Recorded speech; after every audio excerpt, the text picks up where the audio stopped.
Hi guys, today I'm with the incredible... It's me!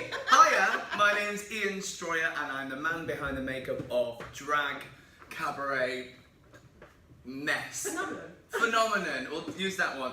Velma Celli, but it's Ian today because it's about 33 degrees heat and this would be melting off my face. So you get boy today. Boy today. You've got a show going to Edinburgh, so tell us a bit about that. I have. I've got a show going to Edinburgh Assembly Festival, so it's at Checkpoint, which is a beautiful kind of converted church up just off the Royal Mile, and it's fabulous venue. It's my favourite venue, and in fact, I'd only go back to Edinburgh, or I'd said I'd only go if I got that venue. Really? And my wonderful producers, Joe Brown and Robin Rayner, sorted that out. So we're there, and we're there every night, bar a couple of days off in the middle for the old voice. So to recover. For the voice. We're there every night, 9:30. Wow, okay. The show's called Iconic, A Brief History of Drag, and we've just been doing that literally on a world tour. We've been in Australia, we've done the UK tour, just literally I came back from New York a few days from doing it there. So now we finish off this leg with a whole month at Edinburgh. Wow. Just when I thought it wasn't tight enough. There's always more, there's always more. There's room for more. So always energy. So, tell me, how many years have you covered, have you done the Edinburgh Fringe? I've only done it twice. This is the second time. This is the second time? I did it once and I did it 4 years, sorry, for the first time 4 years ago. Yeah. If I'm a bit scatty, we've got this lovely iced latte, but I haven't had any caffeine today and now it's suddenly gone to my head. So if I talk too fast, you have to poke me. Okay, so if you see me poking it, it's not, I don't generally do that to my interviews. You know that, guys, so that's fine. Yeah, I did Edinburgh for the first time 4 years ago, and the show was called Devolution, and it was a two-hander. It was me as Velma Celli, with Christina Bianco, who's a really fabulous, world-famous impressionist. Who's something else. You've probably all seen her, look it up on YouTube. Had these huge viral hits, and has even been on TV shows like Ellen and whatnot. So we became friends years ago. I helped get her here for a show she wanted to do for her debut in London. Helped her do that, and then we just became friends and came up with the idea of doing Edinburgh. Both of us hadn't done it before, so we thought actually if we do it together it's a lot less scary. And we wrote the show, and we got Checkpoint, and we both loved Edinburgh since. I've not had a chance to go back. She's been back with her solo stuff. So this is my first time back in 4 years. No, that's great. And I'm almost just over the hangover from the first time. Okay. Yeah, it's pretty heavy going, isn't it? You have to have a lot of stamina, am I right? Yeah. It's that thing of, because I'm very lucky this time to have wonderful producers and assembly behind me. But and the first time we went, I also had assembly, but different producers. So that's a little bit different to a normal Edinburgh setup. Usually people go spend a fortune getting on the show, even getting a show there in a decent slot at a decent time, and it takes a lot of money and a lot of work. So me going, it was kind of like a not real. That's not the norm to get up there and just be paid to go. So I'm very, very lucky, and as I was back then, and I certainly am now. So I thought, we'll do this show, hopefully it'll be a hit, and actually we'll have a really relaxing time. When in actual fact, what happened was, we did the first show, everyone went mental, and then everybody wants a piece of you. So then everyone wants you in their shows, everyone wants you to be interviewed, and the press want you even more. When usually I thought it would be like, oh, well, we'll have quite an easy time. No. So if you're a hit, you have to work really, really hard. If you're not a hit, you're working hard to get people in the door. Yeah, so it's different types of, isn't it? Different types of work. Yeah, different Absolutely. types of work. But it's lovely, but it's mental. Yeah. For those who've been, or as a performer, or as just going there for fun, it's crazy. Yeah. So, rewind. Tell me how this whole Velma Celli actually came about, and how was she born? Yeah, how was she born? She was born. She's 9 years old. She's 9 years old. I know, it's good makeup. You'll believe it when you see it. She's 9 years old. I was in the musical Chicago in the West End. I was understudying the role of Mary Sunshine, and I was a swing on the show. Which, for those who don't know, that means you cover probably about 6 or 7 parts in the show, and every night you pretty much play someone different.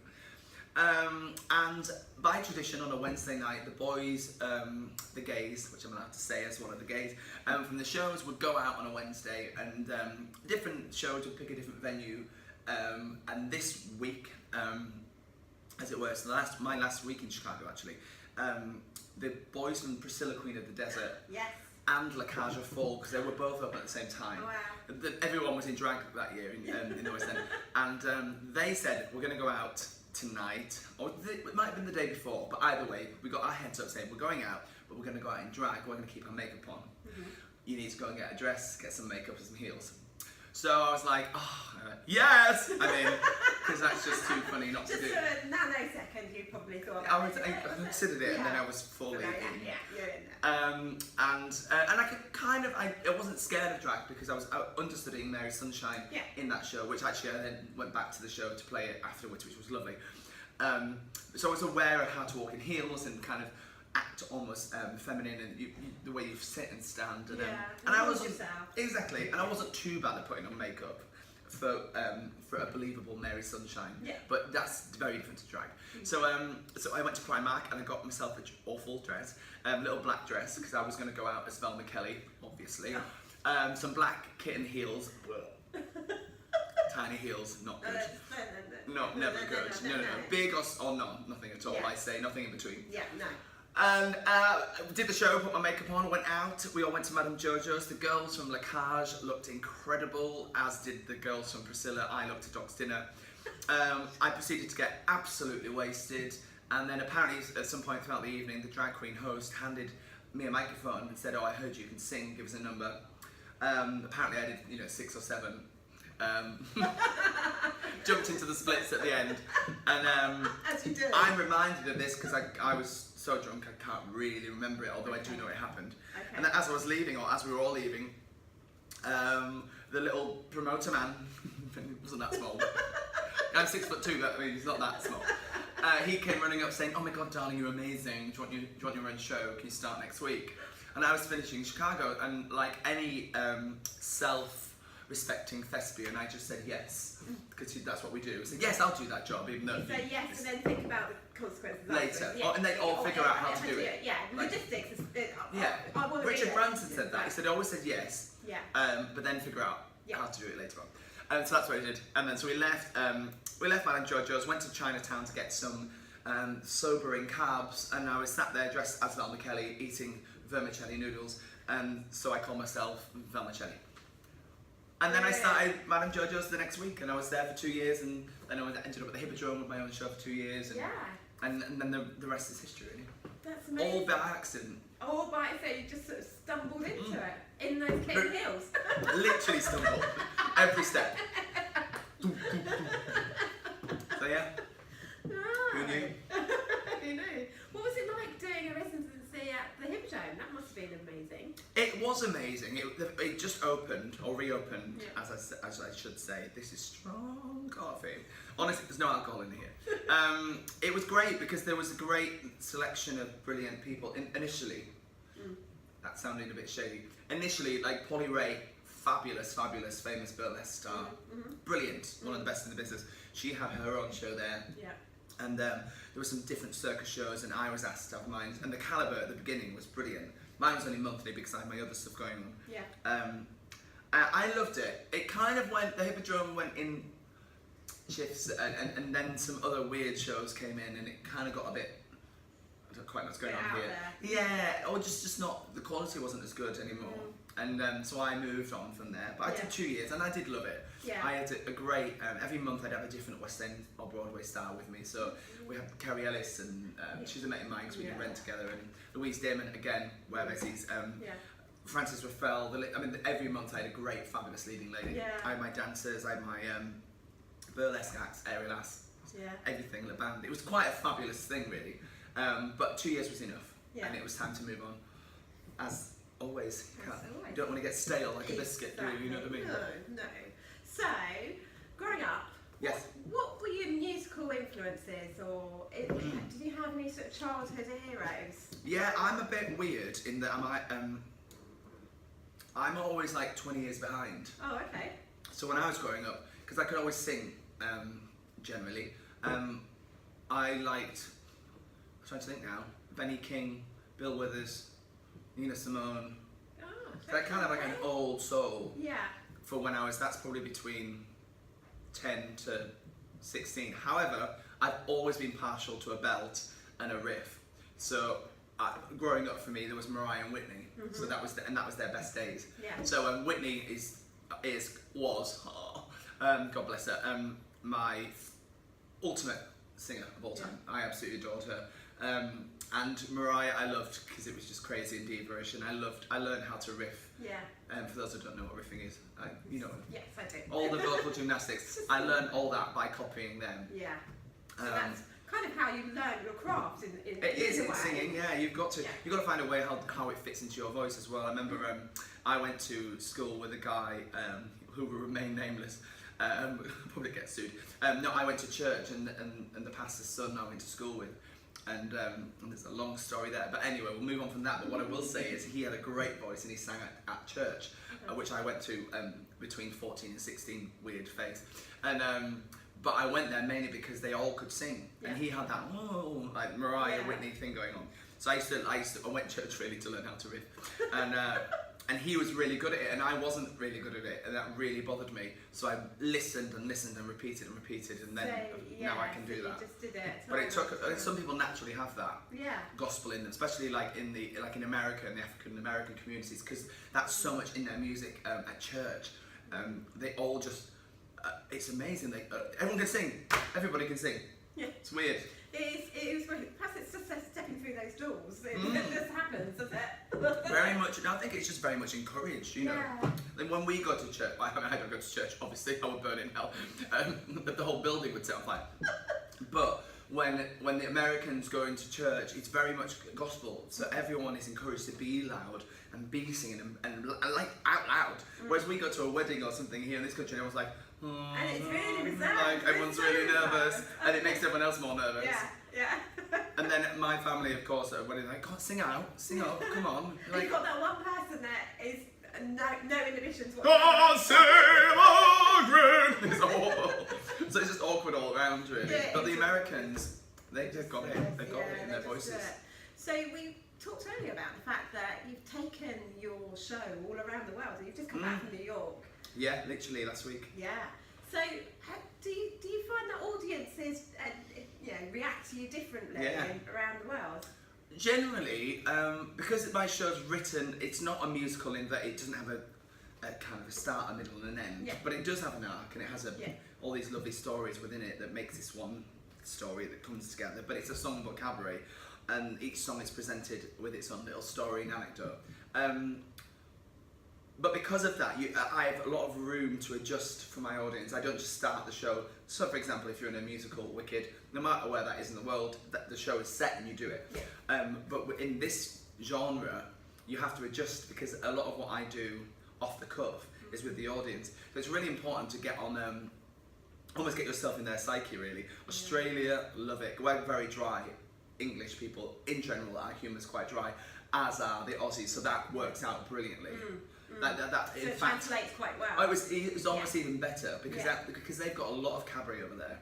So when they do, so they're used to being in that format where they can interact. Yeah. Like it's not audience participation, but it's very much a conversation. Yeah. Cabaret should be a conversation, I think. Yeah. And so they were easy. First night went on, boom. All the laughs were perfectly right in all the right places, and it was just bigger. Whereas in England, all the laughs land the same, but everyone's a bit more reserved. Really? But then by the end, I've got them, and then they're crazy. But it takes a while. America, completely different. Impressed me. I was just going to say, entertain me. I'm here. Yeah, it's a very different attitude. And so I went to 54 Below, which is legendary. And I'm thinking, excuse me, oh God, is anyone going to turn up for a start off? I don't know anyone. And is it going to land? Because it has landed everywhere. But America's very different. I know we speak the same language, and they've kind of ruined it a little bit, but we do speak the same language, so people think, but it's not. When it comes to humour, it's very different, very, very different thing. So, but they were great. I just had to be a bit more, I almost had to like really explain my jokes a bit more. Okay, so give me more of an explanation. I know, as soon as I said that, I thought you're going to say that, and then of course I'm not going to think of an example now, but I don't know. It's everything there is a bit more when a joke has a rhythm or a piece, even a bit of impromptu banter has an actual rhythm to it. But over there, you have to almost spell it out a bit more. Okay. This is the joke. And then whereas more structured. Yeah. Really, really disciplined. Whereas over here, I can kind of go off on a tangent and be ridiculous. And people will go with you. And they gotta go with me, and we enjoy that kind of comedy, out there. But also because of my accent, which is weird, because I've travelled so much since I was 16, and I'm 17 now. I'm from York, but I've lived down here forever, but I've lived all over the world. I can't. It's really weird. It's mixed up. There's all going on there, isn't there? It is, and I know now because my family tell me all the time.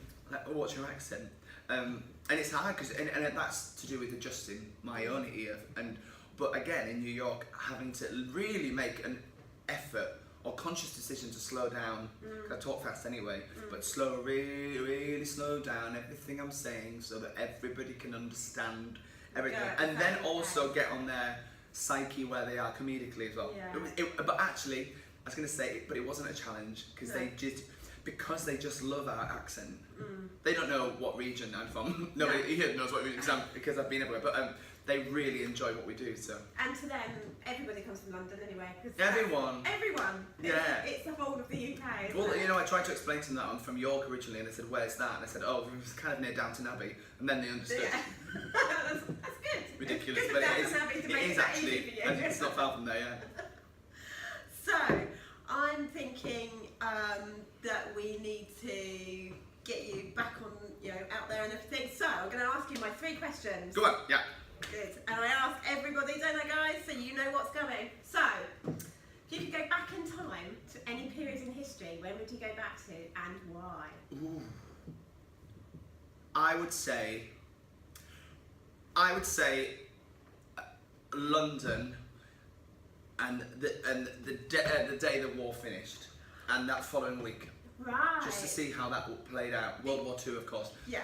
Because that must have been the most bittersweet relief, sadness, but euphoric. I was just going to say euphoric because the war is over, but there's a lot of loss and a lot that must have been palpable. Yeah. Do you celebrate? But then you're celebrating the war. What do you do? So, yeah, because London, especially for those who aren't Londoners, when something good or bad happens in London for me absorbs the goosebumps. You feel it. So, for example, great example would be Will and Kate's wedding. Yes. The atmosphere in the city was incredible. It was. The Olympics, the atmosphere, and then on the other way, the bombings. Yeah. And when that happened, the feeling just goes through the city. Westminster Bridge last year, and I've got goosebumps thinking in a not a nice way. But it's something about this city that whatever is going on the bigger scale, everyone feels it. Yeah. So I can imagine at that moment in London would have been unbelievable. Yeah, must have been. If you could have a superpower or be a superhero, what would you have? What would you be and why? I would be Wonder Woman. No, I wouldn't. Actually, no, I'd be any of them that can fly. I'm obsessed with being in the sky and travelling. Traveling's my favourite thing. Yeah. So being able to fly and not checking your luggage would be great. Yes.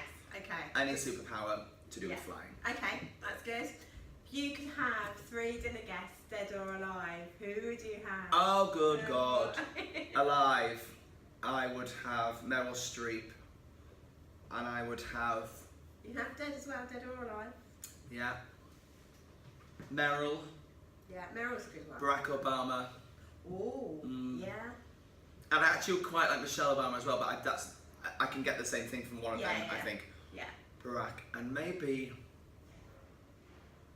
Oh God, let's go with... What about some of your heroes, say? Oh God, Whitney. Yeah? Yeah. See, you'd said it, of course. Whitney, Barack, and Meryl. Yeah. I think that would be a hoot. That's a great. What would you call it? Would you have a theme or something of that? Because that's quite. That would be really interesting. Three very different people. Yeah, very different people. A theme. I know. We just have lots of champagne. Champagne. And some really nice fish. Some really nice fish. But somewhere with a good view. Yeah. Yeah. I think. Yeah. So where would you situate it, do you think? I'd say... Where's a good view for you? You've travelled a lot. I've travelled a lot. I would think... Well, it'd be nice to be somewhere that would be completely undisturbed. So I'd say, this is random. My friends in Tanzania, I've got extended family out there, they've got a cottage a thatched cottage actually on this. It's called South Beach, and it's miles and miles and miles from anywhere. I mean, literally from anywhere. And it's on a cliff face, and they've got this massive cove of their own, and there's nothing there except the odd rogue lion and a bonfire and a guy that does the garden, you know, and brings you meat and fish and stuff. There, nobody can interrupt us. That's good, and you can have a really good conversation. Yeah. Yeah. Until we got eaten by lions. So, tell my audience Yes. why they should come and visit you when you're in the Fringe, the festival this year. You should come visit me because we've got a bar. But you That's should always a all. good one. It is always a good one. But you should come because the show, I think, or actually, no, I know now because we've been doing it for such a long time. It's got something in it for everybody, and I did that on purpose. If you love musical theatre, it's definitely for you. If you have an interest in drag, it's definitely something for you. And if you just enjoy live music, I've got a 3-piece band and 2 backing singers, which is kind of a bit of a luxury for Edinburgh. Yeah. So thank you to my producers, Joe Brown and Robin Rayner, because that's really hard to do. It's just it's a good fun night, but it's also very heartfelt. So I like people to have a really good laugh. I like them to feel slightly uncomfortable, and also sob a bit, cry like a baby, because some of the songs in it are stunning. We've rearranged some real classics into completely the other end of the spectrum. So something that's a rock up tempo becomes a ballad, and the arrangements are great, and it's just escapism and just a jolly old good time. A jolly good idea. And learn a bit about drag. Yeah. Because it's not a history lesson, No. it's more like what's gone on through history. Yeah. And we reviewed it. So there is already a review on our website because we did review it, and we thought it was amazing. I think you gave us 5 stars. I think we did. Thank you. So it's going to be great. It's at Edinburgh. There's a couple of dates that you're not on, but Yeah, it's all in the brochure though, so if we're not on pretty it, much it's there. So I think I do 8 shows and I have 1 off, and I do 5 shows and I have 1 off. Yeah. Because it's a massive thing, it's Yeah, right it's a up local there. challenge. So- So I will put the link obviously on the article, so you'll be able to check that out as well.